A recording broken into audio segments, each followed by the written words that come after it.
안녕하세요. 이슈이스타 시간입니다. 공화당의 차차기 대선 주자 1순위죠. 도널드 트럼프 전 대통령의 차기 대선 러닝메이트로 유력한 론 드산티스 플로리다 주지사가 중국 공산당에 맞서는 두 건의 법안에 전격 서명했습니다. 드산티스 주지사는 플로리다주 마이애미에서 열린 기자회견에서 중국 공산당만큼 미국 산업과 기관에 널리 스며들어 비도덕적 영향력을 행사하는 단일 국가는 없다고 강하게 언급했는데요. 그는 우리가 하는 일은 더 이상 참을 수 없다. Enough is enough 라고 말하며 우리는 맞서 싸워야 하며 플로리다주가 그 시작이다 라고 강조했습니다. 7월 1일부터 발표되는 법안을 살펴보면요.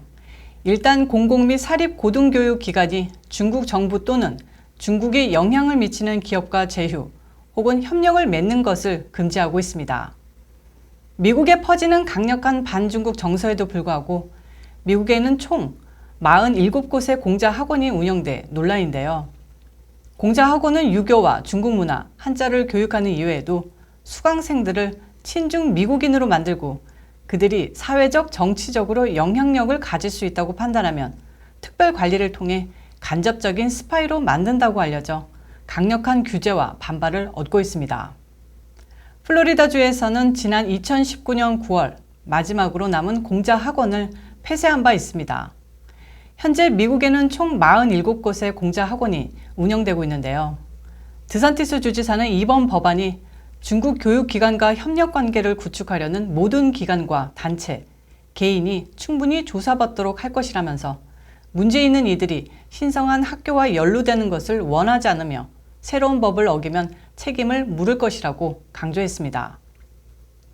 이와 함께 서명한 또 다른 법안은 플로리다 내 산업 스파이 퇴치법이라고 명명됐습니다. 두 기업의 핵심 영업 기밀을 빼돌려 판매하는 행위를 범죄로 간주하고 처벌하는 내용인데요. 영업 기밀을 탈취하거나 탈취를 시도할 경우 최대 5년의 징역형에 처할 수 있고 탈취한 영업 기밀 판매를 시도할 경우에는 2급 중죄로 분류돼 가중 처벌된다고 합니다. 중국의 산업 스파이 얼마나 많고 광범위한데 설명 안 하셔도 잘 아시겠죠? 이들에 대한 철퇴가 앞으로 제대로 내려져야지만 미국이 살 수 있습니다. 한편 드산티스 주지사는 통제 불가능할 정도로 중국의 영향력이 확산되고 있다고 미국이, 플로리다가 중국에 맞서야 한다고 말했습니다. 또 빅테크 기업들, 마이크로소프트, 애플 같은 초거대 기업이 중국 정부의 눈치만 보고 있는 현실을 개탄했는데요. 이런 기업들이 중국 정부가 원하는 대로 행동하고 그들에게 책임 묻기를 두려워하는 것이 놀라울 따름이라면서 이는 우리가 관여해야 할 장기적인 문제이며 우리는 계속해서 문제에 참여할 것이라고 강조했습니다. 자, 흑인이면서 좌파이면서 여성이면서 동성애자이면서 정치인이면서 미국 대표적 대도시를 완벽히 말아먹은 인간 하면 누가 떠오르시나요? 교집합의 교집합으로 온갖 좌파의 나쁜 점만 모으고 모은 결정체. 바로 아무리 욕먹어도 충분치 않는 로리 라이풋 시카고 시장입니다. 이름이 좀 재밌죠? 라이풋, 가벼운 발인가요? 농담이었고요. 예, 실제로 방정맞은 짓을 골라 하고 있습니다. 이 아주머니께서 이번에는 인종차별적인 인터뷰 원칙을 내세웠다가 언론자유 침해 혐의로 기소돼 화제입니다. 비영리사법감시단체 주디시얼 워치는 보수성향 매체 데일리 콜로 뉴스 재단을 원고로 라이트풋 시카고 시장에게 소송을 걸었습니다. 라이트풋 시장이 데일리 콜로 소속 토마스 카테나치 기자가 단지 백인이라는 이유로 그의 거듭된 인터뷰 요청에 응하지 않았다고 지적했습니다. 이는 수정헌법 1조에 명시된 언론 자유를 침해했을 뿐 아니라 모든 미국 시민을 법에 따라 동등하게 취급하고 보호할 것을 요구하는 수정헌법 14조를 위배하는 것이라는 주장인데요. 당연히 일리는 있습니다. 만약에 백인 시장이 흑인 기자라고 인터뷰를 거부했다면 그 시장은 정치적 나락에 빠지는 것은 물론 목숨마저 위태로웠을 겁니다. 물론 라이트풋 시장은 이를 부인했는데요. 하지만 원고, 즉 기자는 인종 때문에 인터뷰 요청을 거부한 것이 아니라는 증거를 대지 않고 있다면서 법원이 라이트풋의 인종차별적 인터뷰 원칙에 대해 금지 명령을 내려달라고 요청했습니다. 한편 이번 소송을 주재하는 존리, 보니까 한국계입니다. 이지훈 판사는 7일 라이트풋 시장 측에 유색 인종에게만 인터뷰 기회를 주는 방침이 앞으로도 유효할지 오는 주말까지 명확히 하라고 명령했다고 합니다.